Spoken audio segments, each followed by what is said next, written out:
On the phone, it is a pleasure to welcome back my good friend and incredibly successful author of The Octopus, Guy Lawson. Or actually, Octopus, isn't it? It's just octopus, yeah. I'd say the Sam Israel, the secret market, and the world's wildest con. And we will have a link up on the blog where one might purchase that book. We've talked about it at length. In fact, we replayed the interview where we talked about the book in our best of because people enjoyed the story so much.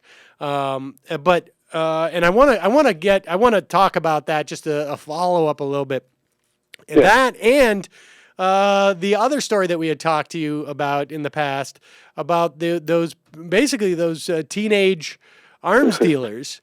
But before we do, one of the last shows of 2012 that we did live was talking about the HSBC fine, I guess, that they got, or settlement, or they had to pay I think it was $6 billion for laundering drug money over the course of what seems at least 15 years, making anywhere up around $9 billion.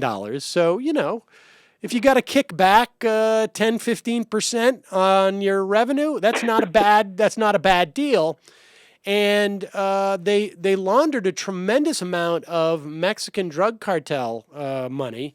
And I don't know if you're aware of this, Guy, but you wrote some blockbuster pieces for Rolling Stone magazine back in the late aughts in 2009, 2008 for Rolling Stone about the Mexican drug wars.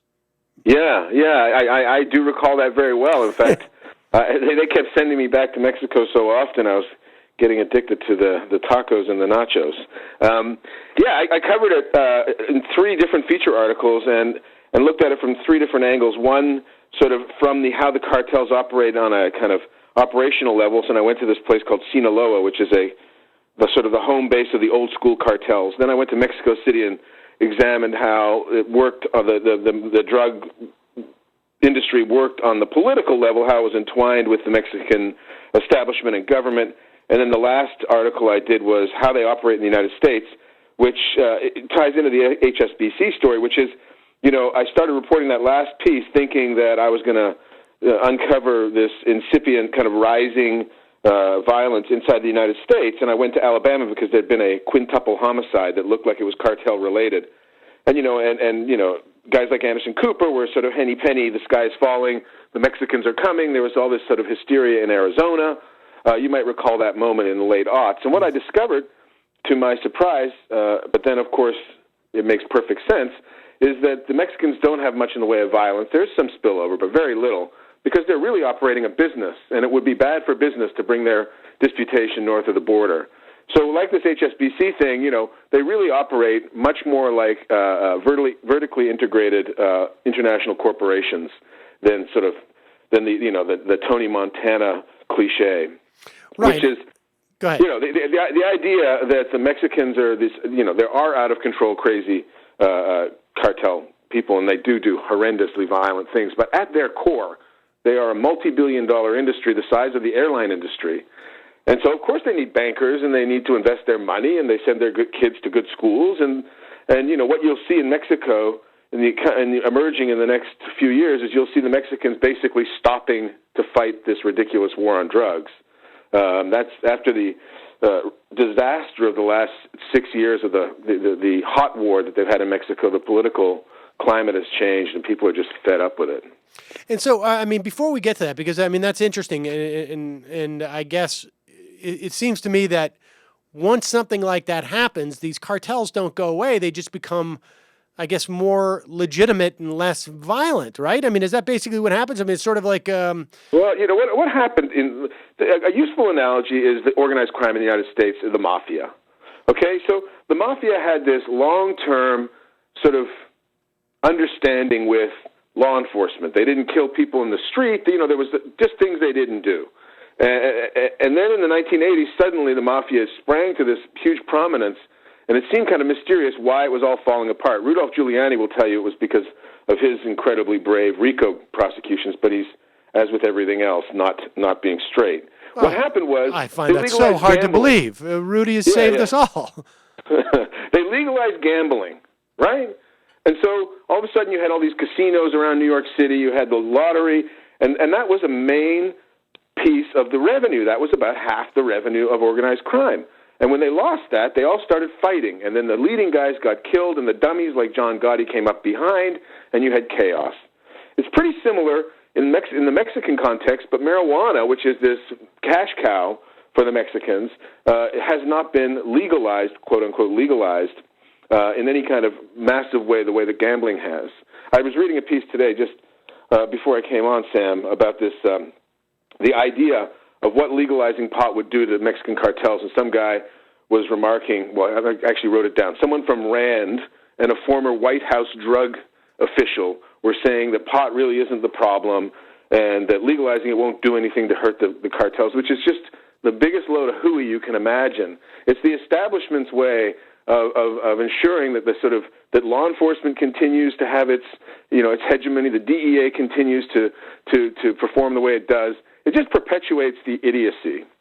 So, in my view, this beginning movement of legalization through the states is probably the most hopeful thing for Mexico that you could imagine. That's interesting. Now, I mean, what is their argument? That they simply say, well, if it's not pot, then they're going to start to import some other drug? Or what is the argument that they say that if you were to somehow you were to take out the premium, the massive premium, I mean, marijuana is not expensive to grow in and of itself. If it was legal, it would be, it's a weed. As always, it's a moral and a political argument disguised as a practical, insight. It's because they don't want people to have pot. At its root, there is no, what on earth are you going to say? But what is their argument that if you were to actually make it legal, that it wouldn't basically defund these cartels? I mean, they're getting a massive to misrepresent the facts, Sam. The only way you can make that argument is to be disingenuous, right? To say that you're going to remove some significant piece of revenue from an organized crime or cartels, from these cartels, and say that's not going to hurt them, well, it just doesn't add up. So the HSBC thing, what that really illustrates is the vast amount of money being made by these cartels, and that's like a drop in the bucket. Right. And then when you marry that with the fine, I did another little thing before I came on, and I think that Goldman Sachs in itself, which is in itself, in my view, borderline an organized crime organization, is going to make $6 billion. What was HSBC's profits? They're as you said, they're paying a tax to continue practicing a lucrative business. Right. I mean, it's just the cost of doing business. On my podcast, I got to pay for bandwidth. I got to pay for people's downloads. It's just one of the line items that if I knew how to make a budget, that I would include in my budget. Yeah, the Manhattan Southern, the United States Attorney for the Southern District put out a press release yesterday saying that they'd had record seizures, financial and criminal and civil seizures this year, like $3.5 billion. And, I don't know what, compared to what Wall Street gets through front running and cheating and insider trading, I mean, I don't know if that's like a tenth of a point. Right. A point? Maybe it's 2 points. Maybe it's like, they're kind of like a hedge fund fee, 2 and 20 or something. It's not a significant, I mean, it sounds big and great and everything, but when you compare it with what's at stake with these cartels and of course on Wall Street, not to say they're the same thing because there's different issues at stake, obviously, but the amount of money involved for these financial institutions is so vast that law enforcement is kind of a joke. So when these guys launder this money, like what is the level of awareness? I mean, obviously the reports, out of that HSBC story were that the cartels had actually constructed money-carrying boxes that conformed to the distance between the counter and the sort of the glass partition, so they could just slide it easily underneath, and have the most amount of money. I mean, it's an incredibly It's an incredible, sort of, I guess, sign of efficiency. But if you need to do that, you're just bringing in so much money. Yeah. And so what's a financial institution? What money laundering effectively consists of is the effort to create a plausible defense that you lacked specific knowledge. Plausible deniability, but put it another way, in a criminal context, money crimes almost always require specific intent. You need to know that it's dirty, right. And they need to be able to prove that you know that it's dirty, they meaning the authorities in the American context. And the whole thing is a charade to ensure that they don't know that. So when, in fact, all these cases are brought by the United States the United States attorneys, that they're all, most of them, wind up with civil fines, not criminal. These people are operating. We're talking. You said $9 billion. And it's a slap on the wrist. When you look at the way that certain financial crimes are being prosecuted and the way people are being imprisoned, it's almost like you better be careful about which form of financial crime you're going to commit. I wrote a book about a guy who had a Ponzi scheme, and he did it in a public way that made everyone look ridiculous, and he's doing 20. Right. But if you're inside a major institution and you have sophisticated lawyers and transnational operations, and it's very hard to sort of pin down who, what, where, and when, then you're not going to do time. So you may get a smaller bonus. You may have to not fly private for 6 months. That sounds like horrible. But so, I mean, maybe I'm a little bit naive. So it's basically the calculation that they're making has nothing to do with right or wrong. It's simply what is our risk assessment here? What is our exposure? Is there being enough done on the cartel side to mitigate and minimize our exposure to any charges that we were aware of what this money was? So presumably, they don't just show up and just do this out of the blue. Presumably, there must be some type of contact, right? I mean, there must be that day where the guy walks into the bank and says to the local bank guy, or maybe the regional bank guy, or who knows on what level, what do I need to do for you to feel comfortable with me dropping off the money here? Is that basically it? Well, no, I don't think that. No, it wouldn't happen like that. Look, there is no international law enforcement agency that's been established to deal with international financial crime. Right? There's nothing. It's like Dodge City in the 1860s. There's no sheriff. You do what you can do. So they would just move it between jurisdictions. You can wire money all over the world with consummate ease.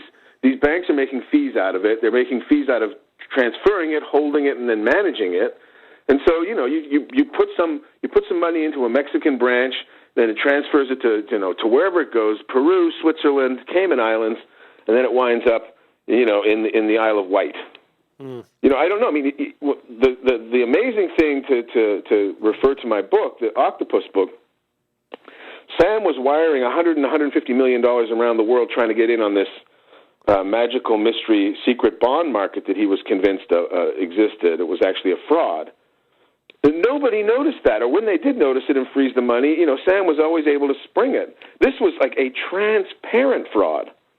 So when you get a really sophisticated version of it with actual banks instead of Sam's Ponzi scheme hedge fund, and lawyers and assistant managers and regional managers approving these transactions, it's like a daisy chain where everybody can plausibly say they knew nothing, and so the net effect of it is that the money is legitimized, and everybody kind of quote unquote wins.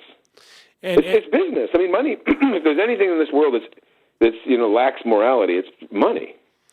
And there's obviously no impetus to sort of tighten these type of laws, because then that's considered a burden on these financial institutions.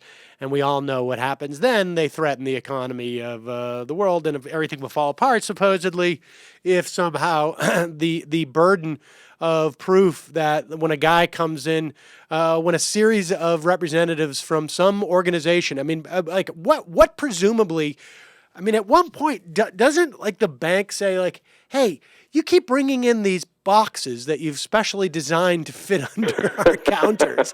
What do you guys do for a living?" I mean, doesn't no, that? they never do. You know, Alan Greenspan, the great, the wise, the legendary Alan Greenspan once said that he thought there should be no fraud regulation in the financial markets, because that's something that the markets themselves should sort out, and that fraud, you know, over time, fraudsters will be driven from the market. You know, it fails to appreciate the fact that the market itself is based in many ways on fraud.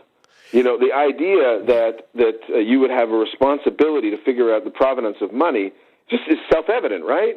You know, we all live that way. The IRS wants to know where we get our money. We get our 1099s and all that stuff. That doesn't apply to institutions. It doesn't apply to cartel. You know, once you get over a certain amount of money and you can move it within, you know, between countries and wire it around, and you enter into an extra legal black hole. But even when I went in to open I opened up a business account back in the day when I had a bit of entertainment career.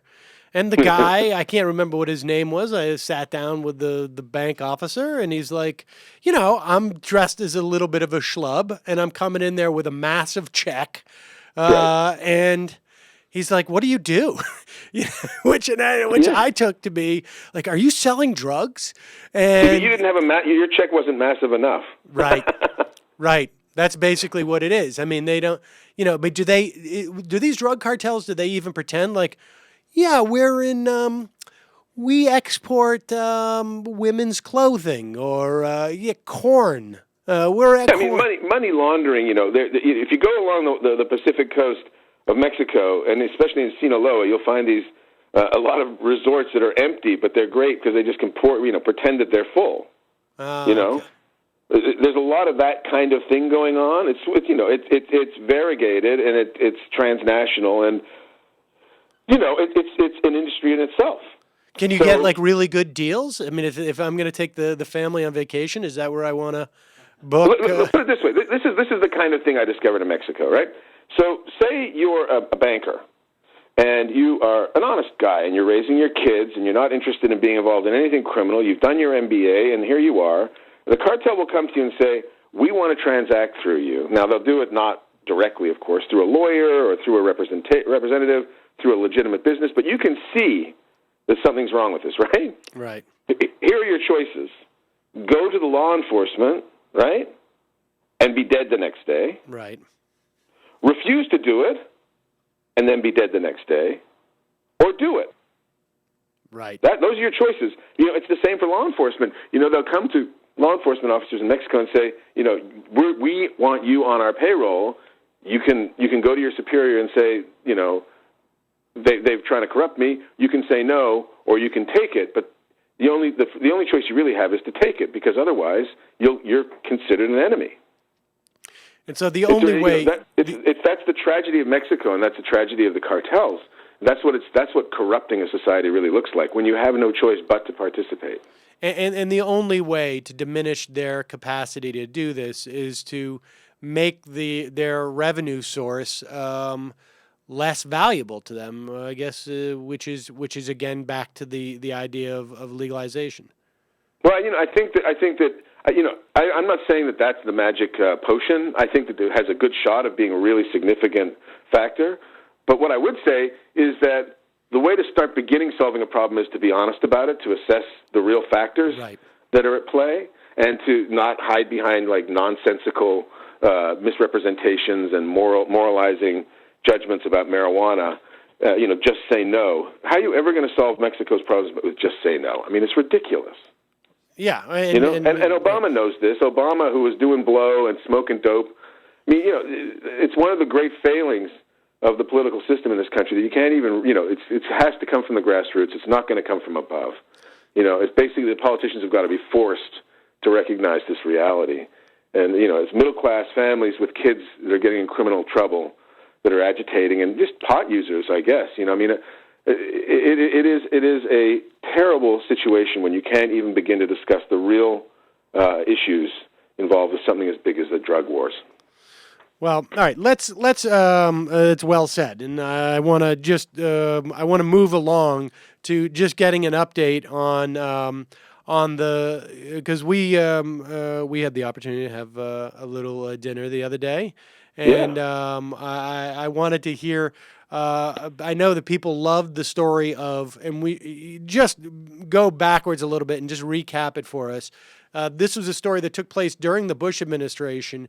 Two basically teenagers, right? I think one guy was 19, one was 20, maybe? What 22, 23. Okay. Two Miami Beach stoners became extremely adept at bidding online for This is why we cannot legalize marijuana, because then all our teenage and young people will become arms dealers. Well, I'll tell you what. They lived in a place called the Flamingo, and their pot dealer, Raul, was just down the hall. So legal or illegal, these guys had a steady supply. So they became very good at bidding online for federal defense contracts. They specialized in that, and they basically worked obscure, smaller contracts that that might fall between the cracks for the Fortune 500 companies. Things like Soviet-style weapons to train special forces, and then the Iraq War broke out, and one of these kids, Ephraim Diveroli is his name, really began to succeed at bidding on these contracts that were posted on a place called FedBizOps. He started to do millions of dollars a year in business, supplying helmets and AK-47s, ammunition, and various kinds of related materials to the Iraqi army, and that was, an absolute fiasco. Of all the fiascos inside Iraq, maybe the largest, most ridiculous fiasco was the attempt to create an Iraqi army. Vinnell Corporation, a division of Northrop Grumman, got the initial contract for $50 million, and they're supposed to stand up 9 battalions, and I think they had 4 soldiers who were. It was pathetic. So anyway, they profiteered, Diveroli in particular, and then the two got together and partnered. And I'm just actually working on a book about it, as I think you know, Sam. To hopefully, it's been purchased to become a feature film with Todd Phillips of The Hangover fame, nice. considering it as his next project. That's very funny. Anyway, I'm just writing today. I'm looking at this section of the story where, so in the 2006 and 2007, the insurgency in Afghanistan was really starting to get out of hand, and the Bush administration had been pouring all its resources into Iraq, and they decided that they needed to get serious about Afghanistan, so they were going to try to create an Afghan national army. And so the obvious thing is to not do the same thing you did in Iraq because it was such a fiasco, to not use private contractors, to not imagine that a couple of stoners in Miami Beach are going to get you the best equipment in a timely fashion. Oh, okay, so, that's your opinion. Yeah. So they went to the Russian arms supply company, Rosoboron is its name, and it's like one-stop shopping. You can get everything you need because it's Russian-style arms that the Afghans use. Now they've changed over to NATO style, but at the time, and it's cheap and it's one-stop shopping. It's like going to Costco or Walmart. It's like you can get everything there. But then this is what I discovered in the last few weeks. It sort of typifies the way that arms dealing works, especially through the Pentagon. The Russian arms company, Rosoboron, entered into a contract with Iran to maintain its fleet of fighter jets. As a result of that, the Pentagon banned the Russians from selling and doing any business with the American government, which really infuriated Putin because that company was run by his best buddy from KGB days, and this is like a big contract. This is hundreds of millions of dollars. Instead, the Pentagon decided to post the contract on its website, where it was seen by 2 young stoners, with their electric bong, their whatever volcano bong, sitting in an apartment on the beach, and they bid on this contract, and they bid $298 million, And they win the contract. And, of course, mayhem ensues. And all the kinds of, everything that happened in Iraq that was farcical gets cubed. It's Albanian thugs. It's almost certainly corruption inside American embassies. It's 50-year-old Chinese ammo being shipped into Kabul. It's a ridiculous investigation by, the Keystone Cops of Pentagon police.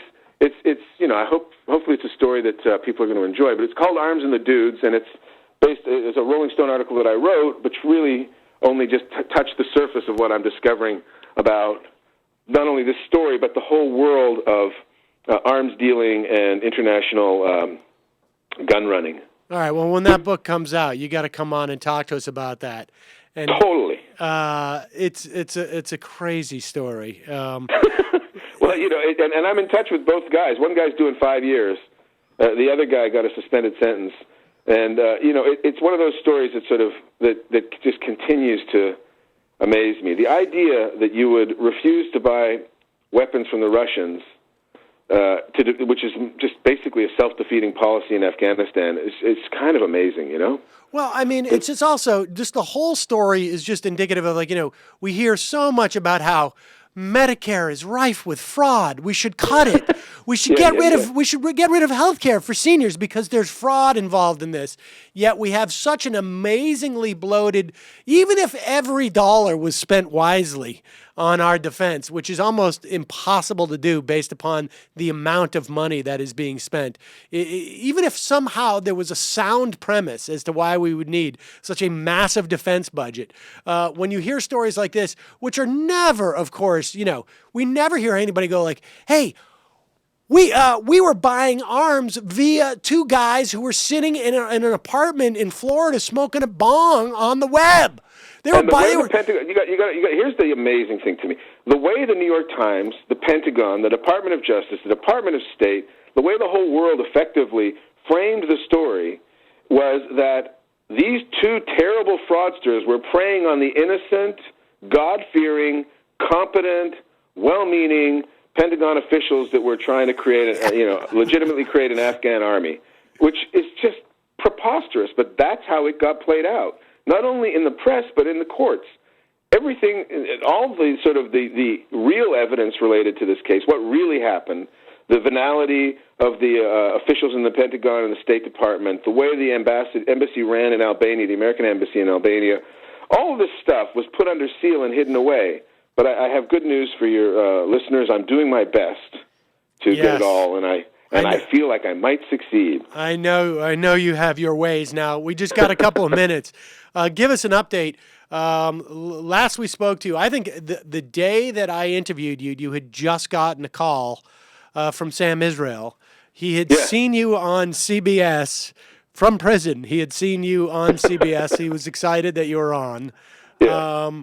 What's happened since? First off, you sold the book, right? I mean, Matt Taibbi said in his review of the book, he said, this time next year there'll be a big fat contract. There's not a big fat contract, but it is a contract with HBO to make it into a movie, and I'm very excited about that. I love it. Just a little early for the trumpets on these things because lots of stuff gets optioned and not made, but hopefully this one will. Really smart people attached. Sam continues to serve out his sentence.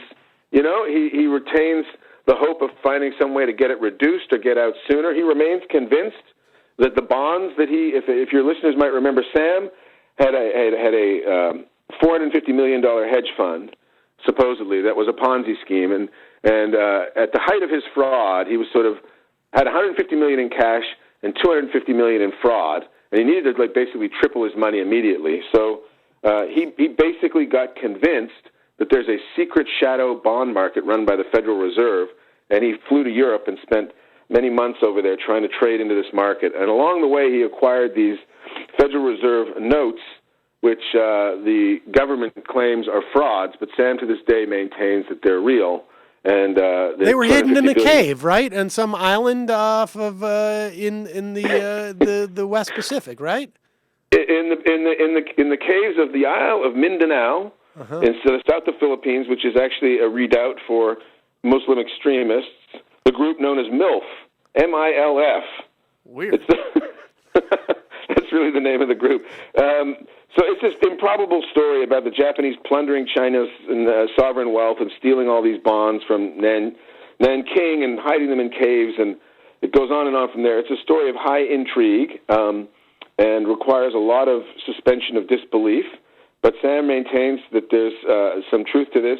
I'm agnostic about it. I will say, though, that I think that 20 years, in the same way that HSBC's fines are, ridiculously small, and there's no criminal consequences for this massive criminal conspiracy, I think Sam's 20 years for a financial crime is equally preposterous in its overreach. He's not a violent guy, although he does confess to some violence in the story.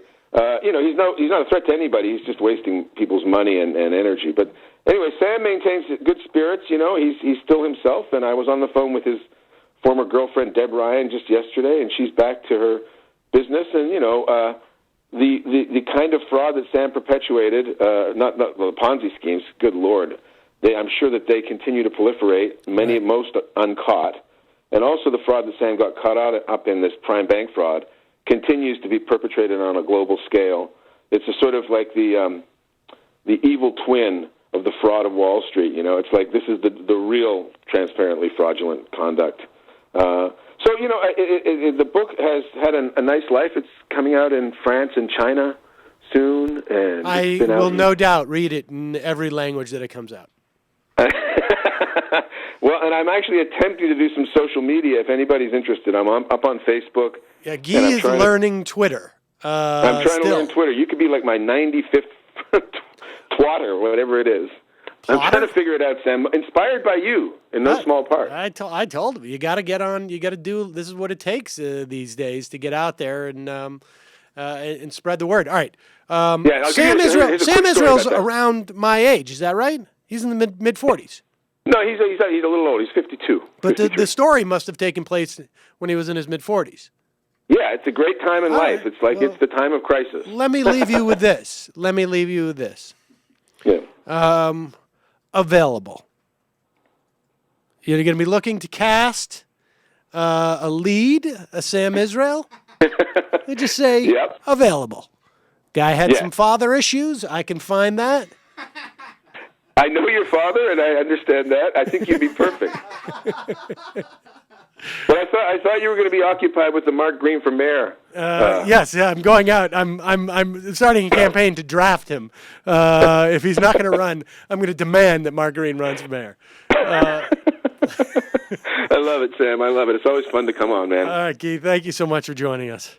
Take care. All right. Guy Lawson, everybody. We'll put a link up, obviously, to Octopus. And you can tweet him and see if he can figure out how to, I think, what is it, Guy Lawson 2? Is it Guy Lawson 2? Is his, Guy Lawson 2. Apparently someone got there before he did. The original Guy Lawson. There's another Guy Lawson. Another Guy Lawson out there.